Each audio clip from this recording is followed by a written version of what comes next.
Um,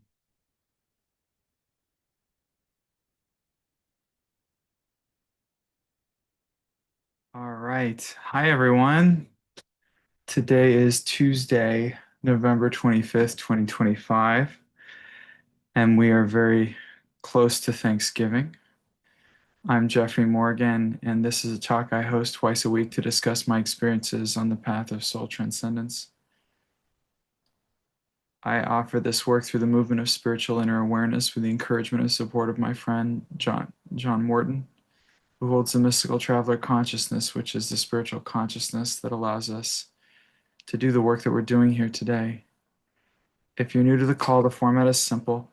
We're going to start by calling ourselves forward into the light, which is calling our awareness forward into the light of God that's already present. Then we're going to chant three Anai hues. Hue is an ancient name for God, and Anai invokes a quality of empathy and compassion. Then we're going to play a video clip from my teacher, John Roger. And then I'm going to do a reading of a poem by Denise Levertov, and then we can talk about whatever you would like.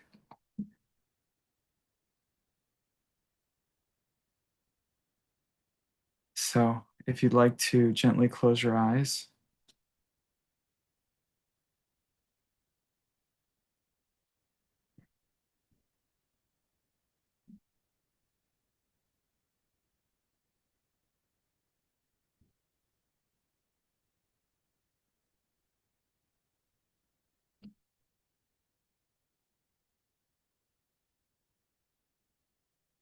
Beloved Father, Mother God,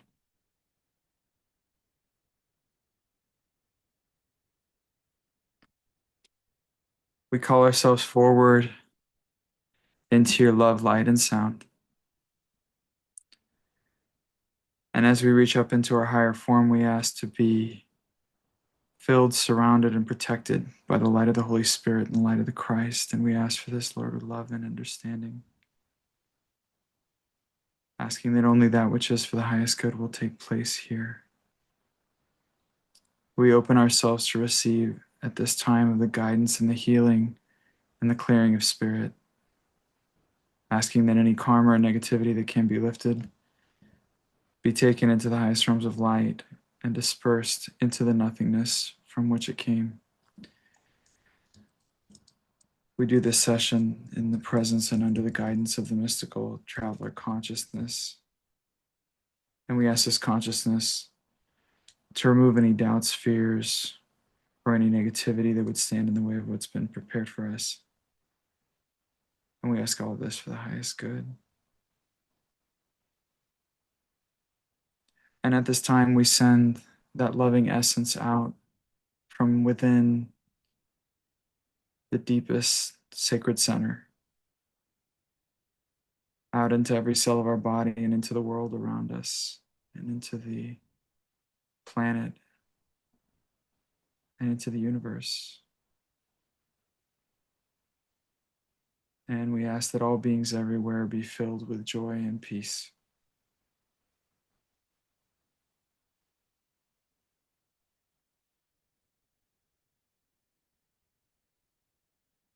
We are grateful to be of service, Father, and grateful for all the blessings that you bestow, for we know that the blessings already are.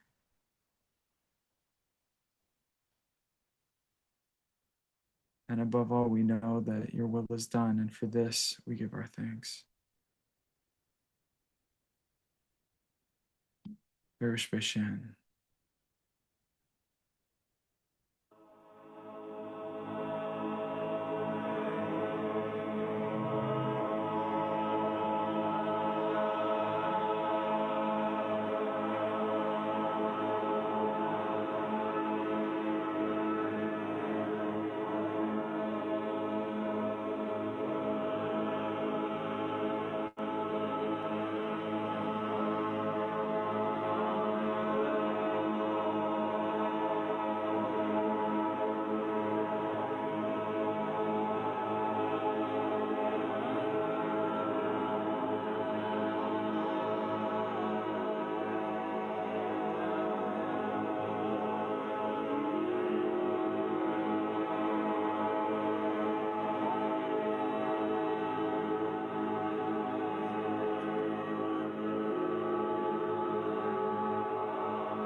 Historically in sacred literature, in the Bhagavad Gita, the Bible, uh, in the Quran, I could just start to name down the books.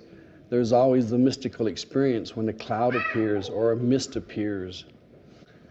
And in that, people who apparently didn't seem to know anything would know that the glory of God was present. And in the Bible, it's referred to as the Shekinah. There was a song out a few years ago called "Mine Eyes Have Seen the Glory of the Coming of the Lord."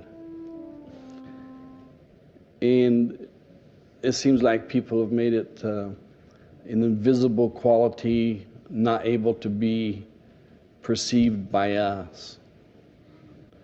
That it's someplace in the clouds, someplace in a mountain, someplace in the coming.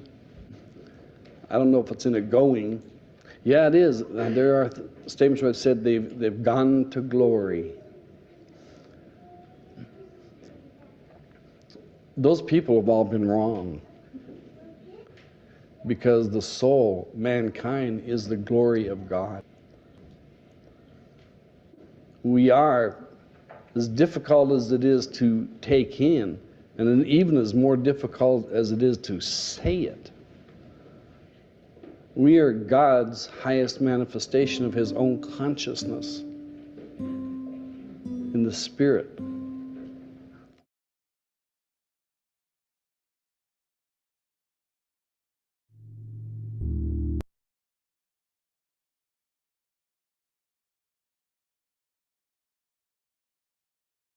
All right, this is a poem that was given to me to read by my friend Paul Kay. And this is a poem by Denise Levertov, who I really love. And this is called Primary Wonder.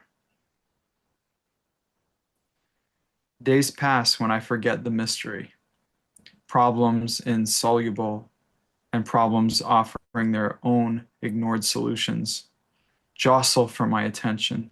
They crowd its antechamber, along with a host of diversions, my courtiers, wearing their colored clothes, cap and bells. And then, once more, the quiet mystery is present to me. The throng's clamor recedes. The mystery that there is anything, anything at all, let alone cosmos, joy, memory, everything, rather than void. And that, O Lord, Creator, hallowed one, you still, hour by hour, sustain it.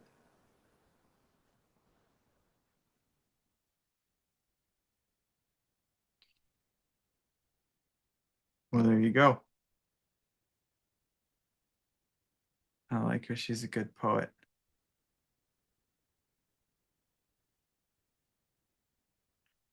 All right. As a reminder, if you're a new person or you're new to the call or you're new to MSIA, I will always give priority.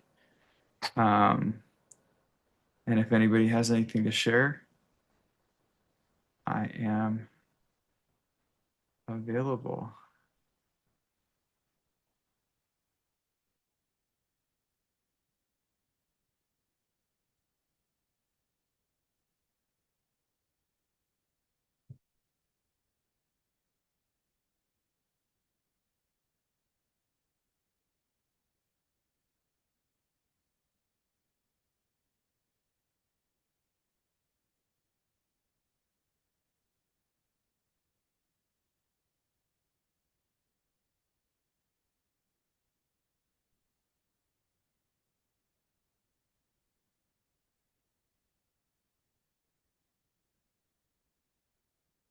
And have you both shared before?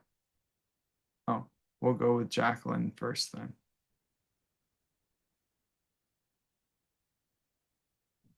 Hello. This Hi. is my first time sharing at this venue. I had an interesting experience this past week or so. Um, that took me way back to my childhood. And it was very disturbing, actually. Um, the situation was around plans for Thanksgiving and all of that. And I was the only person that cared about whether the turkey was organic or not, or whatever it was. It was something really insignificant that happened. And it was like, well, you're the only one. You're the only one. And and for some reason it took me back in my upbringing. My mother was never really accepted by my father's family. And um I knew that she just didn't have the tools, that she didn't have anyone to show her how to mother. And I have done a lot of work around that with forgiveness, etc.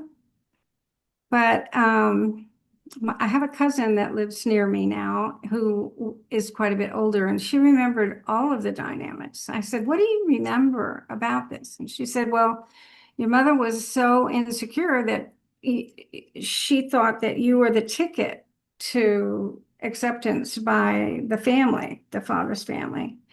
And you were never they were never honoring your true, authentic self." And I knew that was on some level already.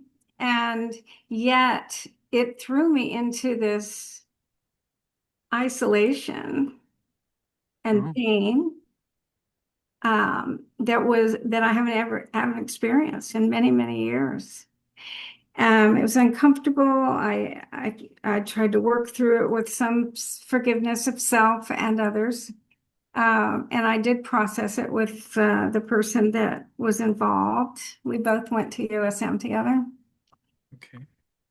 And so I don't know if you have any feedback for me. And I mean, certainly don't want that kind of thing to continue. You mean being thrown back into the trauma of what you went through when you were a kid? Yeah, I mean, I've done a lot of work on myself for the last long time. And so I know who I am today, but that was really disturbing to respond internally that way. And yeah, I was deeply affected by it for a few days.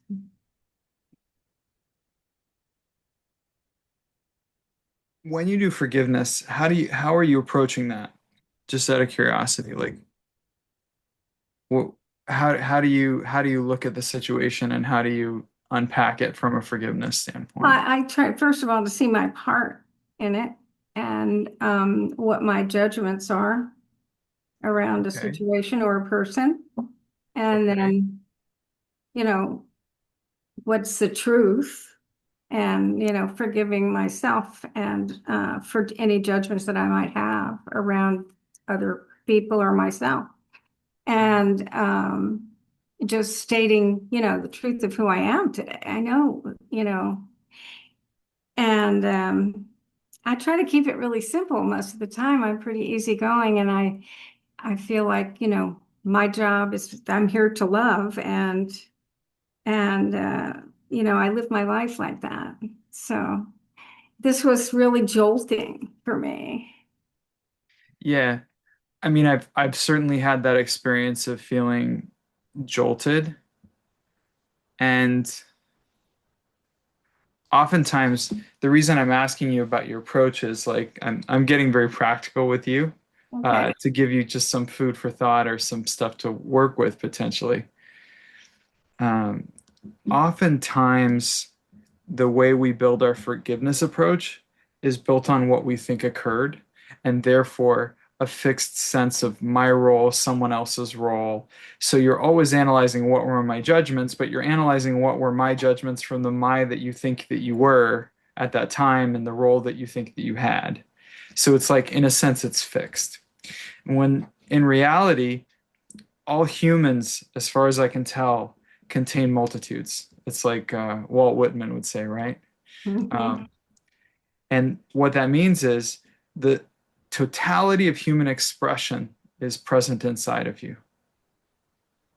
And what that means is you're all roles all at once. You're the abuser, you're the victim, you just go down the list. You're all of it all at once.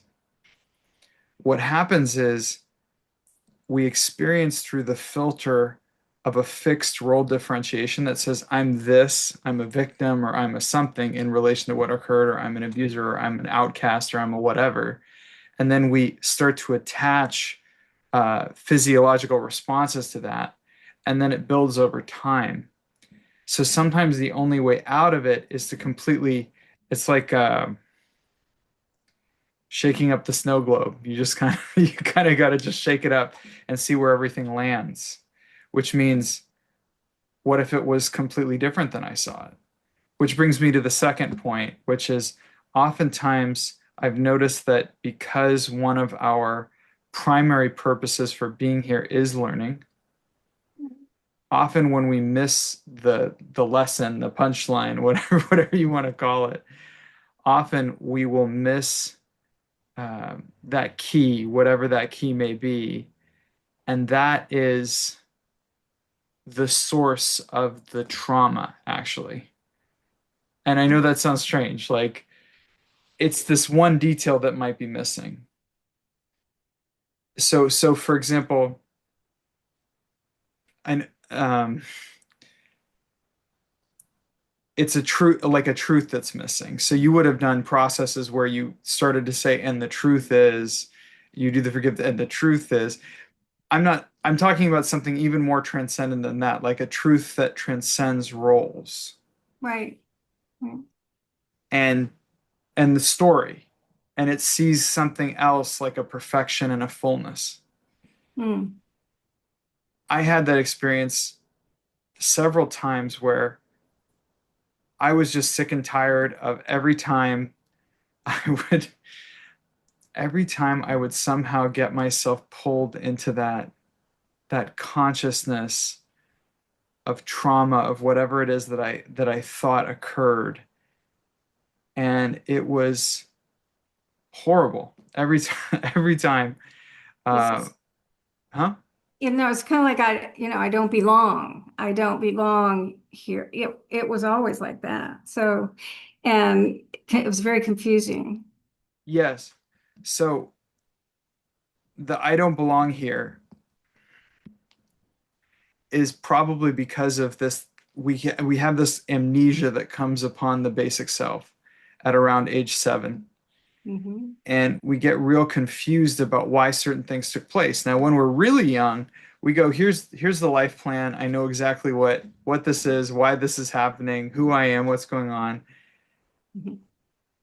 But in the confusion of it, we start to create beliefs and reaction patterns in relation to it, and you think it's chaotic. Now, if you take it from the perspective of your soul likely agreed in a sacred bond with your mother to say, you know what, we're going to go through all of this hairy karma together, and I love you enough to be the worst monster you can imagine, or whatever it is. Right. But oftentimes we miss the punchline. And as soon as we get the punchline, all the stuff that's built on the false belief or the basis of the trauma starts to cascade. And then it becomes a process of retraining the nervous system and the body system, because sometimes, like, you may have physiological responses that are automatic or programmed in there. So you've actually freed it. But then you go, why is my body doing this? Why am I having this anxiety in my body? And that just becomes a question of patterning.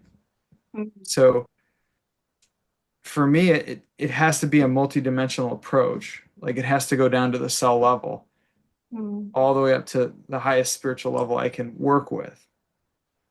And it needs to reverberate.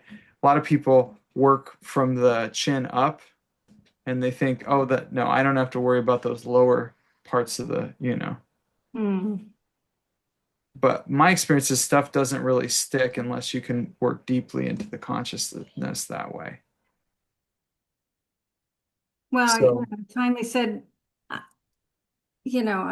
I'm in God's family.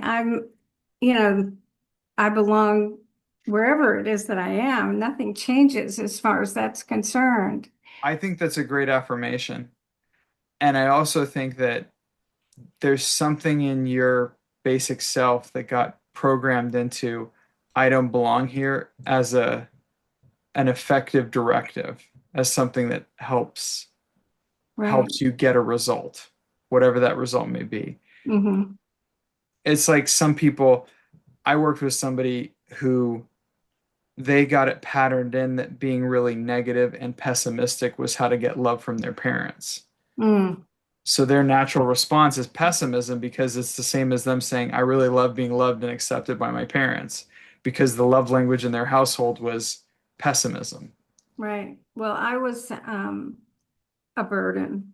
I was told, that they had to sacrifice so much for me. And I remember, I think I was probably around 7 or 8, just praying to God to take me away because I was such a burden. And so there's Yeah. been a thing about having to earn love. Yeah, I mean, but have you ever actually tried going back into that memory? Like what Mhm. you just thought of right now. Have you ever just tried going back in there and Yeah. sitting with yourself and loving on yourself? Yeah. I mean, I do that. And I do love myself today, and I do feel like I belong. I mean, it was just a weird thing that I didn't expect, for all that emotion to come up, and that isolative feeling of not belonging and being maybe rejected or whatever it was. Right. I'm suggesting that it got triggered because there's just a mechanism in there. Okay, You do all the work up here, but there's something that's going to be in that level of more like the child in there. got it. And if you approach it less as something broken or as something that needs fixing and more as something that is optimized for a situation that isn't there anymore. Definitely. It's like it's like if you have a sweating problem because you're wearing a big parka inside, you don't have a heat regulation problem in the body. You have a contextual problem with when it's appropriate to wear jackets, right? Yeah.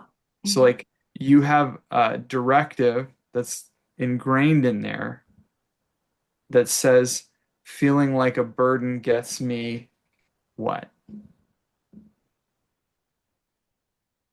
I know it's a toughie. It, it gets me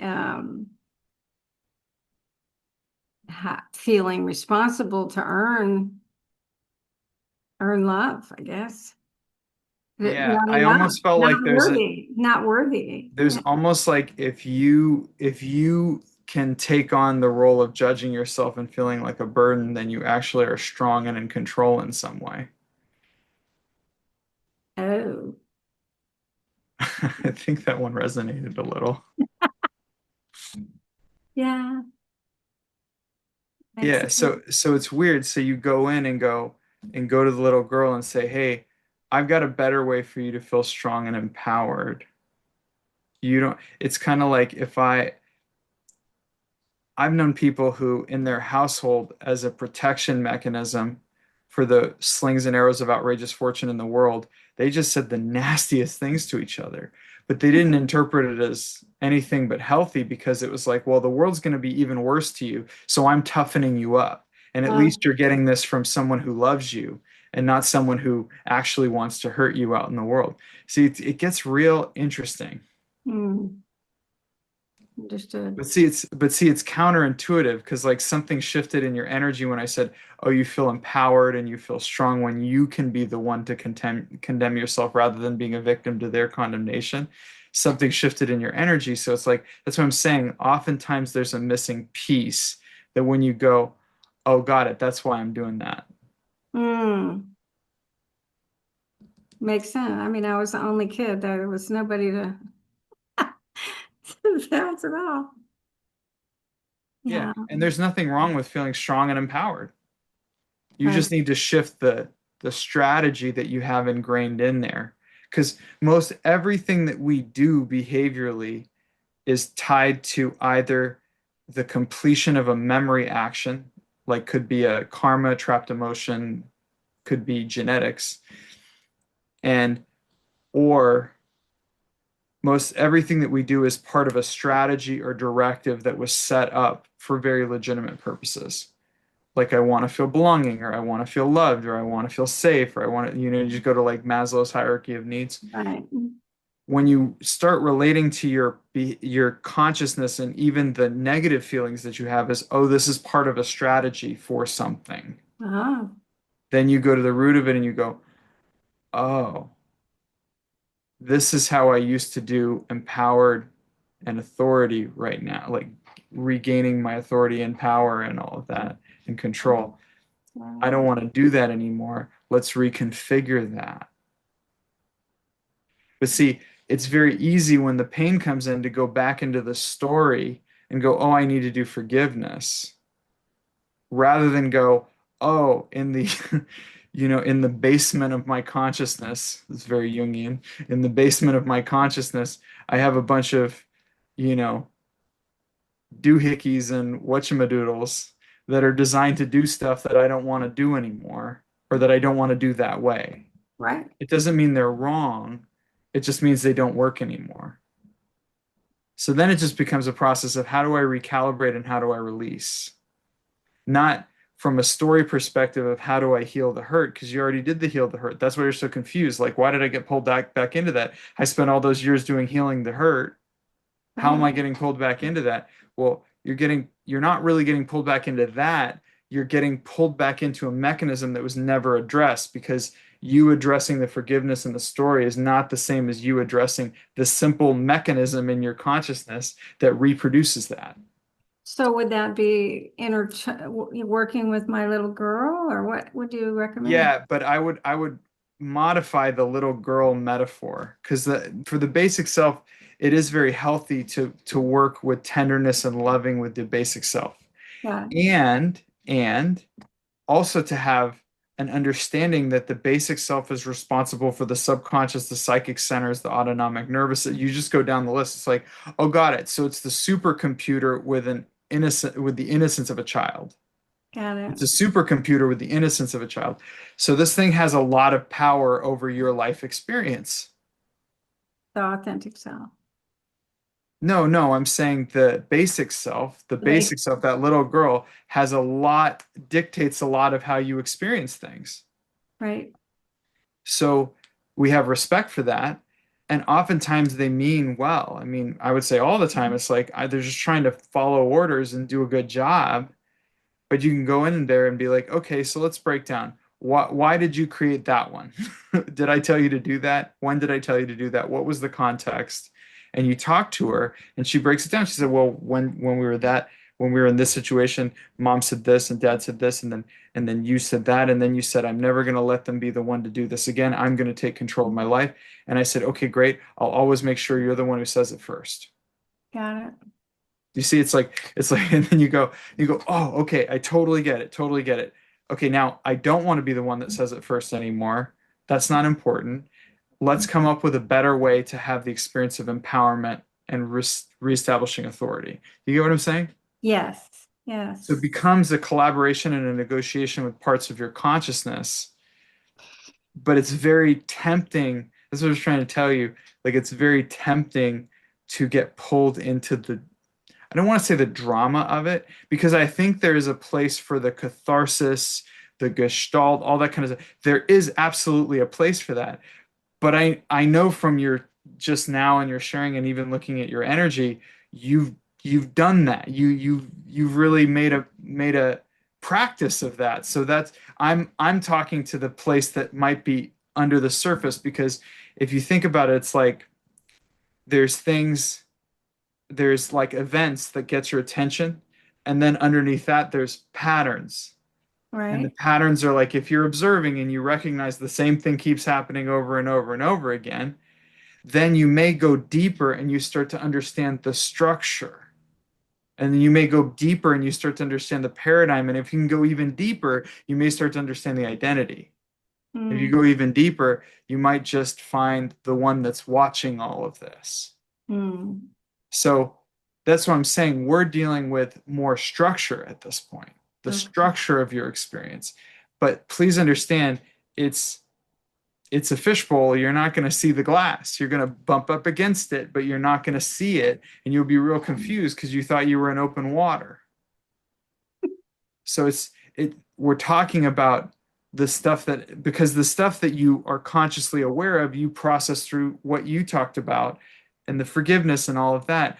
This is the stuff that you can only get at obliquely that still has a dramatic impact on your behavior and your experience. So Thank you. Yeah, hopefully this is helpful. it is very helpful. I appreciate you. But it can be very fun and very light. And I would encourage you when you talk to her.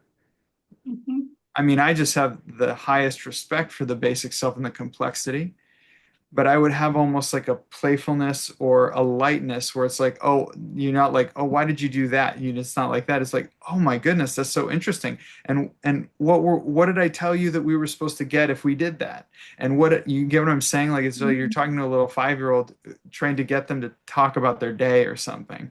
I love it. Yeah.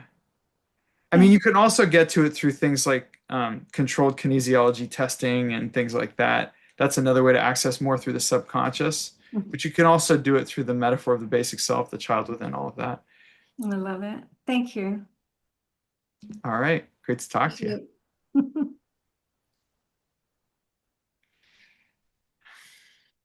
All right. John Michael. Jeffrey, I had a question about my basic self. Oh, well, good timing. What you got? I've been a minister for 28 years and I'd given hardly any thought to my basic self. I kind Been a of what? thought I've been a minister for 28 Oh, years minister. I thought, yeah, I got it. and I'd given hardly any thought to my basic self. I kind of thought he would take care of himself. He knows the job he has to do and, he doesn't need any help from me. And yet I've heard your reference your relationship with your basic self a number of times. Yeah. And I looked at myself and I said, well, maybe I'm missing something here. I'm missing, omitting another tool from my spiritual toolbox. So I was No, wondering, how do it's, you go about in your relationship with your basic self? How does that work? Do you see him talk to him every day?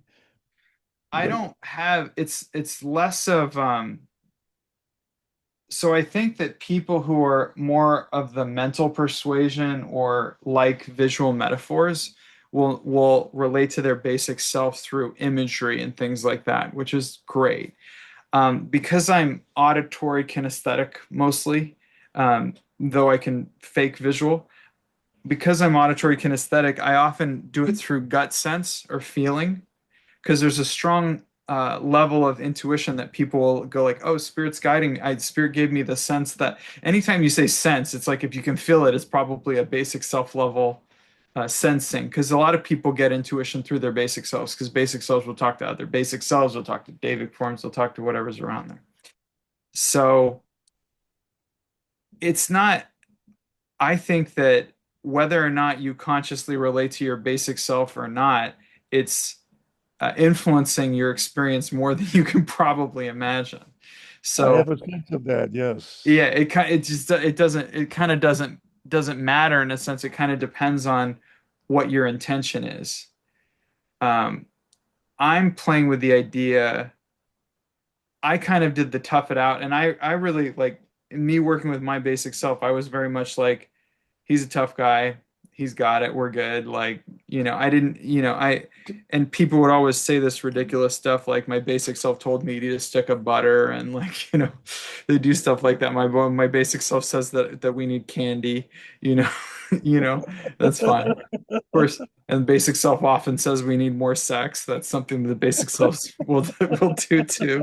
So I think that people get into that level of it. So I was watching that kind of going, oh my God, what a ridiculous thing. And then people would be like, now I have heard from several Huna practitioners that naming your basic self can be very powerful, especially if you get the name right. And oftentimes it will correlate like to your middle name or something like that. Anyway, I don't know if that's true. And people get all bent out of shape of like, oh, I've got a boy and a girl, or I've got a girl, boy, girl, or I have like, um, I have two cross dressers. I don't know. They got something in, you know. I think that people get into the story of it, but I'm not even faulting the story of it because stories work for people. It's like whatever keeps you joyful, whatever keeps you participating in your life with loving and service, then I'm good. But I got to a place where I went, wow, most of the time when people come to me and say that they want spiritual guidance, they really want basic self-guidance.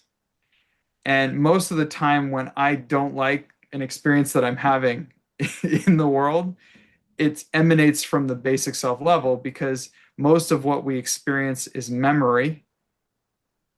I don't know if you knew that. In that. How can I explain it? So your body takes in information, um, millions of bits, and you perceive consciously like 14 of them or something. So there's a huge filtration layer, and your body is operated by the basic self. So all that information is going somewhere.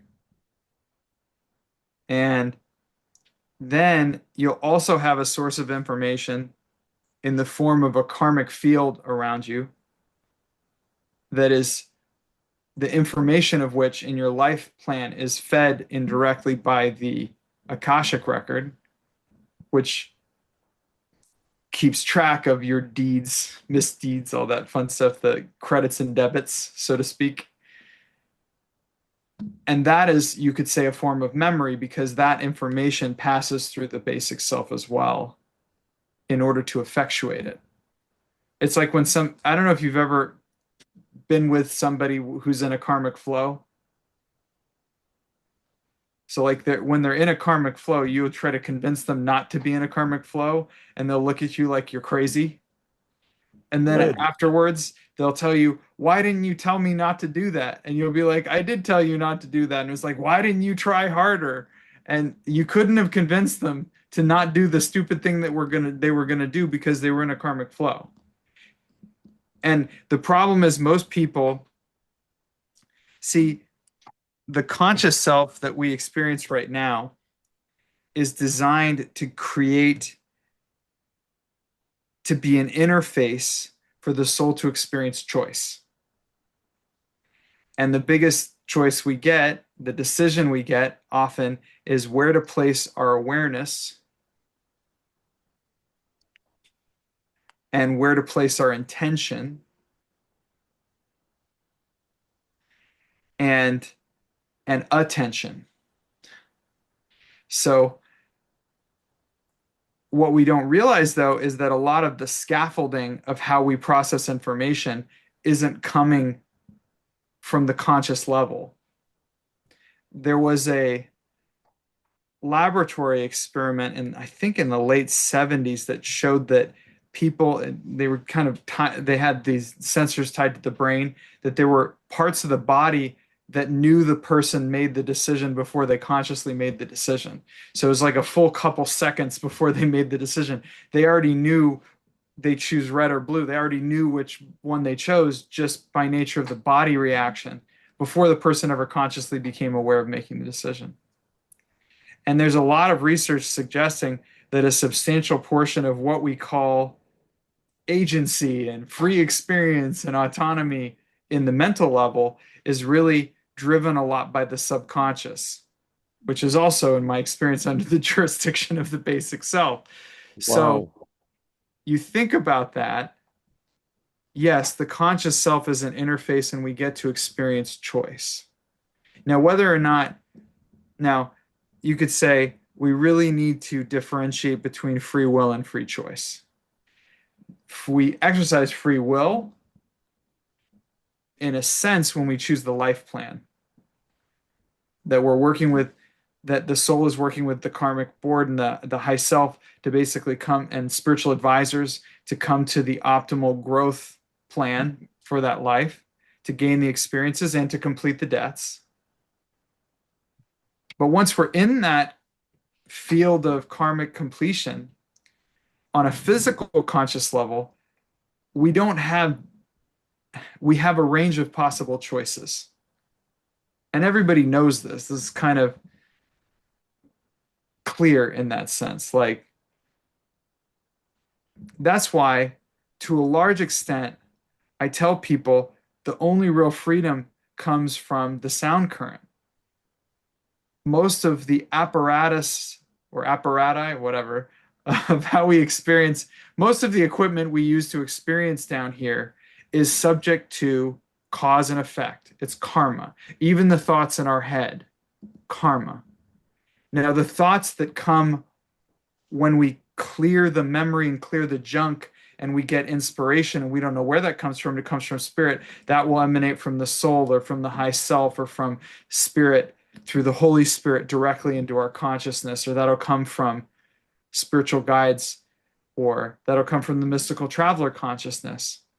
But anytime we're operating from a mental level, from an ego level, from me, I think I'm right, we're operating from memory. We're operating from the information in the karmic field that drives a lot of the processes that determine how we experience here. So my approach tends to be something like a prayer wheel. I just spin that prayer wheel in my consciousness, and I'm just constantly burning through whatever I see, because I just know that none of it really is freedom. That ultimately the only way out is in. And if I can, but I can spiritualize my experience by sourcing from the spirit, from the God essence of my soul, and into the experiential level, so that I'm seeing with the eyes, you could say, seeing with the eyes of the Christ, seeing with the eyes of the Spirit. And that starts to melt away and burn away all of those karmic dynamics. You could just be chanting your initiatory tone. You could be chanting Hugh all day long into your third eye center, and allow that to just burn, churn and burn all those mental karmas, because they are just mental karmas. We think that the voice in our head is somehow our original real self, when it really is just incomplete action seeking its completion through our mental level. So my relationship to all of that becomes one of stewardship. It becomes one of unconditional loving. It becomes one of serving.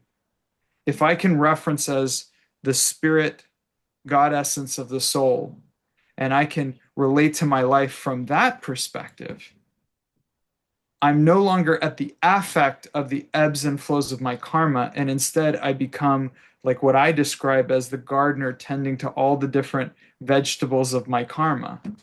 I'm not going to confuse myself and think that I'm a rutabaga, because that will actually limit my ability to serve the entirety of my karma. So instead, I just care for it and love it. And I give it water, and I make sure that I pull the weeds when I need to. And that's how I relate even to the thoughts in my head. I don't put much stock in the mind as a source of truth. I put stock in the mind as a way of processing mental karma and a way of participating in the karma of the planet. But it's important for us to differentiate that which is of the flesh. It's like that which is born of the flesh is flesh. That which is born of the spirit is spirit. And I didn't even get the profundity of what Jesus was saying with that. But for me, it's almost like, if you think about it, all of our human karmas are born of the flesh, and they will die of the flesh, and they will not go with us to the soul realm. The soul is born of the spirit. It individuates itself into this field of cause and effect, this polarized magnetic environment. And then we experience, and we gain that experience, and we keep moving, and we get confused, because that's what souls do. And then at some point, we start to wake up. So when I talk about working with the basic self, I'm just saying, let's be honest about the level we're talking about at any given moment. We think most of the time we have very romantic notions about what we're dealing with, like, oh, I'm talking to God. Well, maybe. I mean, you talk to a stone, you're talking to God technically, or maybe you're just talking to your high self, or maybe you're talking to your soul. It's like we have, I think it's valuable to dispel ourselves of the romantic notions about spirituality so that we can actually participate in the reality of spirituality, which is simply in the breathing. It is in the presence. It is in the loving that I choose to bring forward in this moment from the very depths of me. And so for me, working with the basic self is working with the scaffolding of most experience on this level. I had a question around that. Recently, I've been going through a lot of unnecessary thoughts, inappropriate thoughts. Now, does that mean I'm burning my mental karma, or does that mean my basic self, who's supposed to be filtering my thinking, is laying down in his job? No, it's not laying down in his job. Basic selves always work on directive. And you gave it a directive at some point to give you filthy thoughts or whatever, or you had a past life where you had that karma and it needs to come through, or you have something in the psychic genetic level that needs to express through. It does not matter where it came from. That's what I'm trying to tell you. You like thoughts and you like going with thoughts and you like dancing with thoughts. I'm trying to tell you it does not matter where the thought came from. If it's there, it's yours to love and heal and clear and serve and release, to dissolve through the Christ consciousness.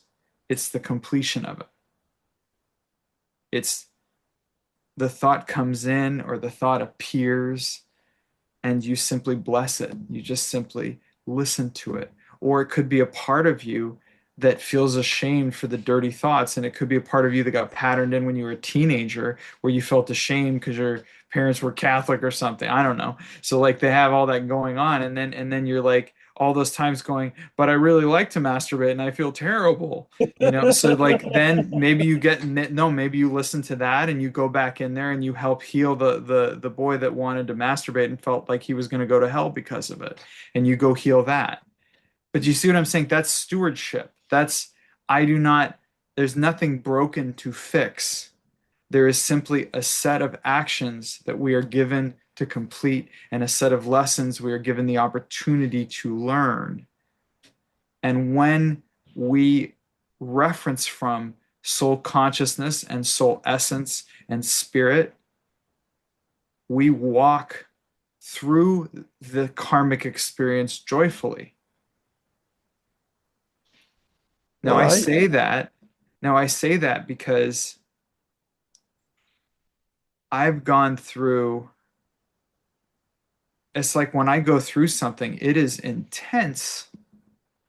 I mean, if I think about yesterday I was like freaking out from the moment I woke up to the moment I went to bed. And it's like, this guy, he's giving talks. Guy can barely keep his heart rate down. But no, at certain point in the day, I found the root of it, and it was inevitably not what I thought. I thought it was the situation at work. And it was actually this other spiritual situation. And how do I know I'm right? I really could give a shit whether I'm right or I'm wrong, but it did work. When I saw the truth of it, all of the anxiety it just went away.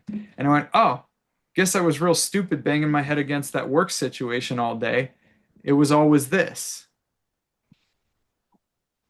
And inevitably, it's in that state of caring and loving and constantly holding and engaging at that level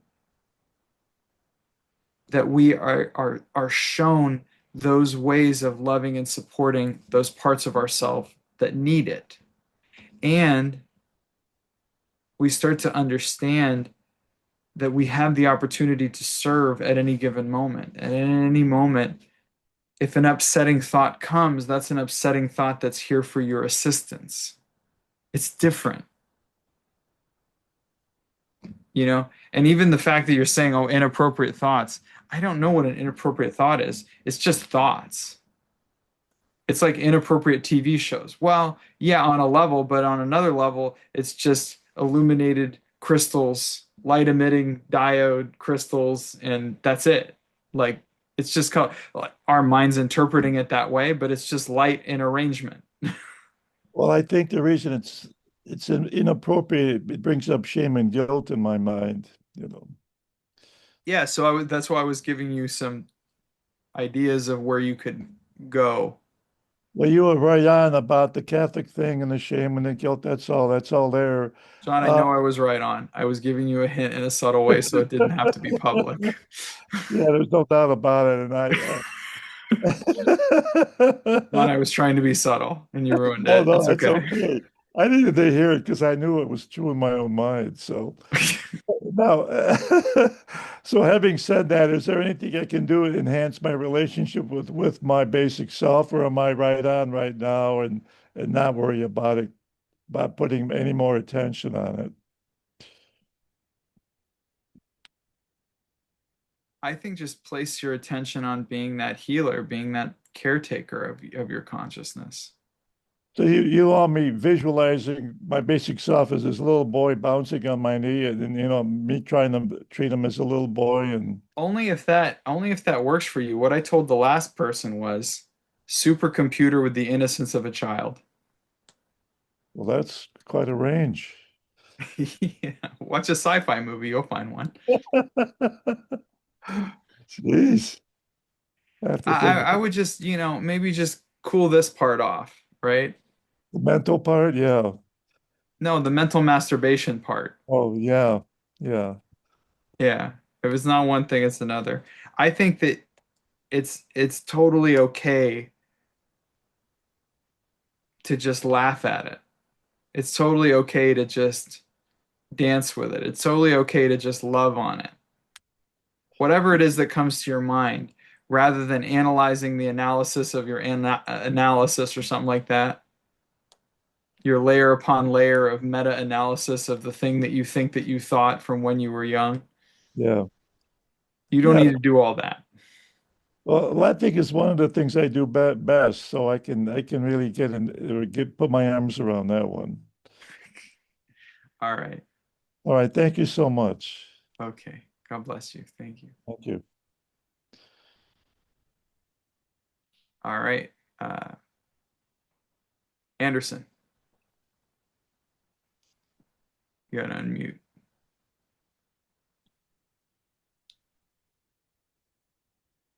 I invited you to unmute, I think. Try again. See the button.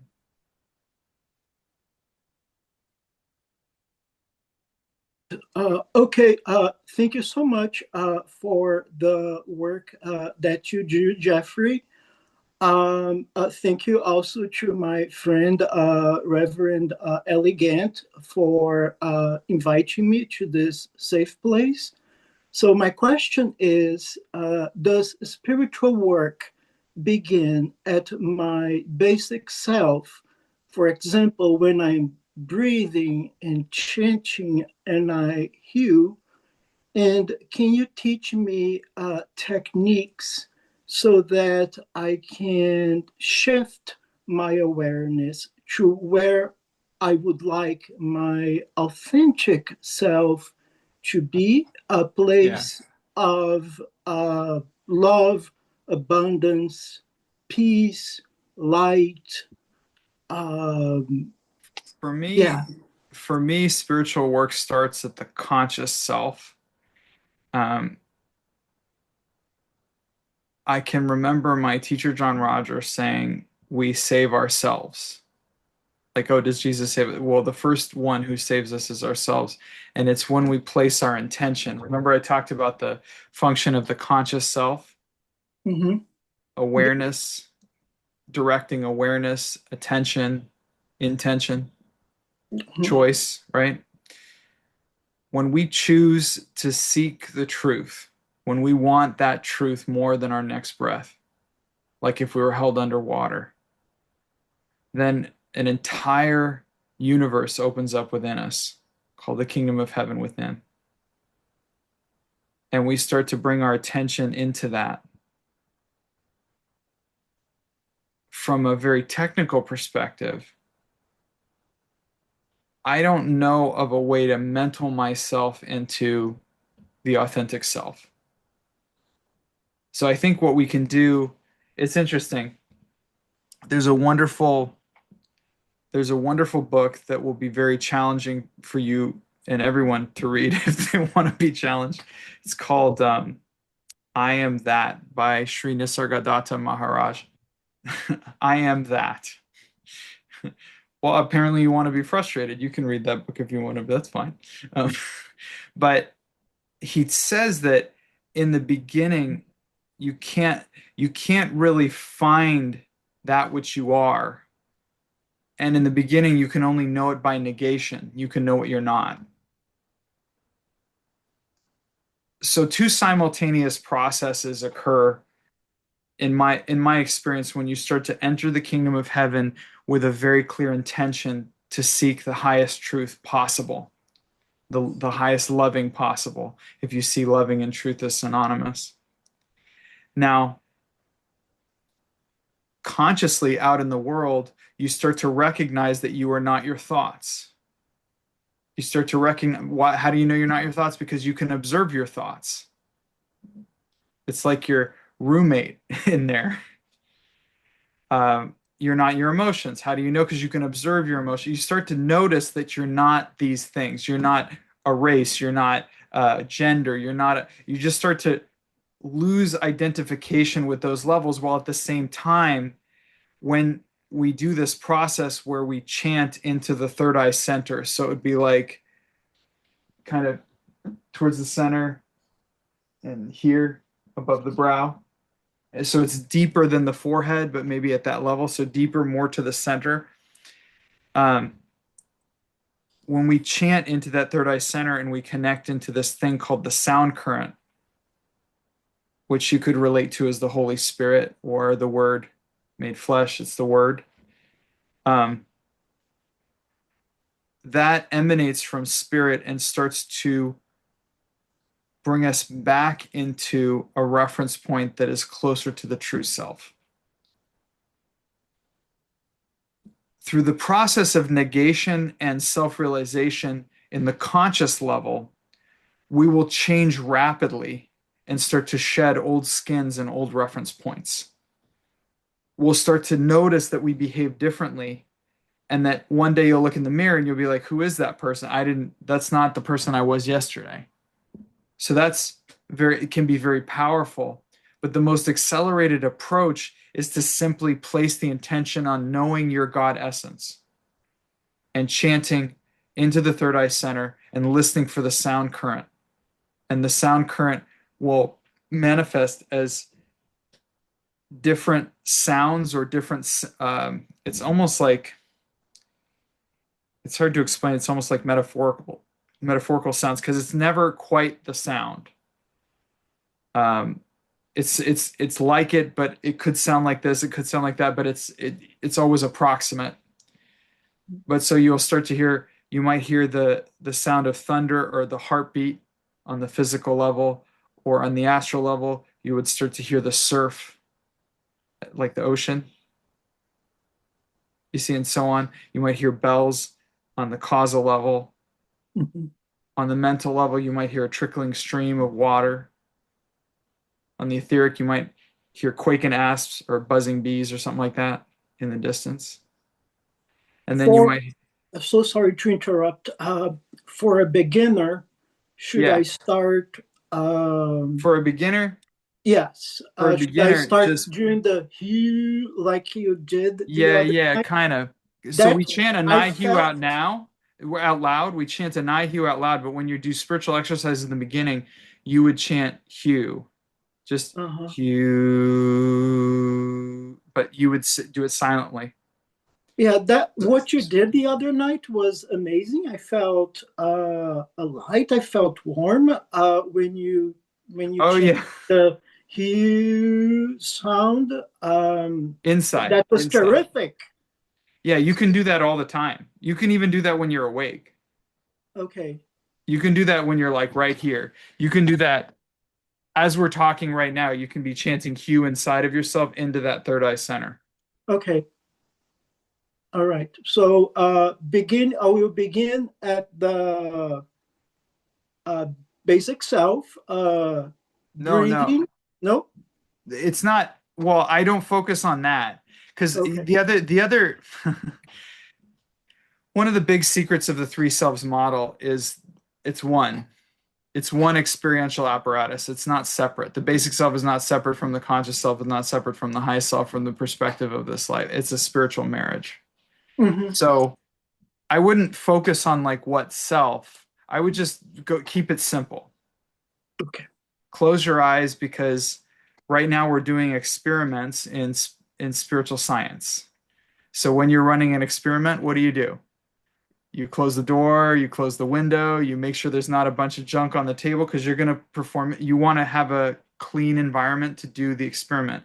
You're polishing the tools, so you make sure that you haven't eaten a bunch of spicy food that gives you indigestion while you're trying to do SCs.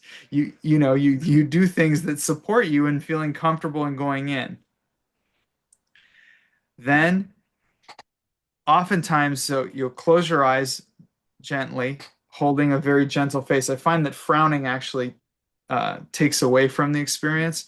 So it's almost like a relaxation. You relax yourself into it. When you bring your attention to the third eye center, you're chanting into that golden thread that I talked about on the other night. Hmm. And then you're allowing yourself, I almost feel like it's like you ever yawn and stretch and it just feels so good. So I kind of reach up in my attention. It's like I bring it up and then I allow this feeling of elevation to take place. Only where I'm yawning and stretching, it's like I'm stretching for the greatest love of my life. So I'm placing a quality of like loving and devotion on it. Do you Thank you. understand? And a way to describe it might be, you've seen the Sistine Chapel by Michelangelo? Yes. Yeah. Yes. So you remember that part where it's like this with God and man and all that kind Hmm. of stuff? Yeah. Hmm. So it's almost like when you're for me, it's like that to me is esoterically symbolic of touching the sound current or touching the mystical traveler consciousness. It's that connection point at the area near the pineal gland, kind of like that. It's that connection point where the third eye center, the top of the third eye center, touches into infinite consciousness because the sound current emanates from spirit. So that sound current is like a telephone line that goes all the way up. So it's a way that we can know the spiritual essence of the soul while we are still here on this planet. And we can start to move the soulic reference point to various levels of the sound current so that we're constantly referring back that our base level is a certain level of creation and then the returning to the origin or the source of the ocean of love and mercy. Thank you very much for. I love the Michelangelo metaphor because that gives me a very clear picture of what I should visualize. And Well, I would say what you could visualize. yes, that There's no shoulds. what I could, and I liked the Michelangelo metaphor, and It's kind of like that reach. You're just reaching up. It feels so good. I will Um, absolutely in the do that. beginning, it's going to feel a lot like pushing a boulder up a hill sometimes for people, where they're going to chant and chant and chant, and they're going to feel like nothing's going to happen. But then they might have a crazy dream with the inner master that shows them a mystery school or something. And then other times you just chant and chant and chant, and you'll be churning through karma, and it'll feel very uncomfortable. And other times you'll just close your eyes and you'll be gone, and you won't know where you went. And John Roger would say the only wrong way to do SCs is not to do them. So the key is just to keep going. It's to keep trying. It's to keep reaching.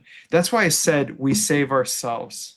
That's how, like, I heard JR say that and I went, wow, it's really that conscious decision that says, I would like to return to the soul realm. I would like to return to the origin. I want to go back to source now.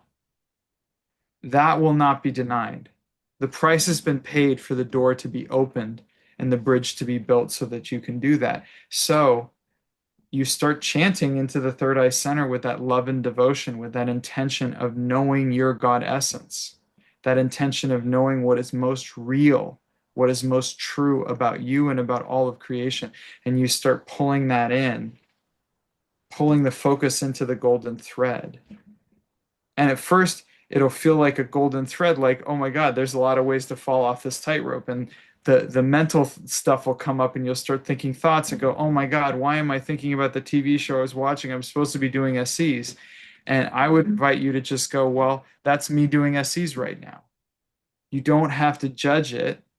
It's just he or she wins who endures to the end. You just keep going, you keep chanting, you keep bringing the attention to the third eye center, and you do it as much as you possibly can just to know the sweetness of who you are.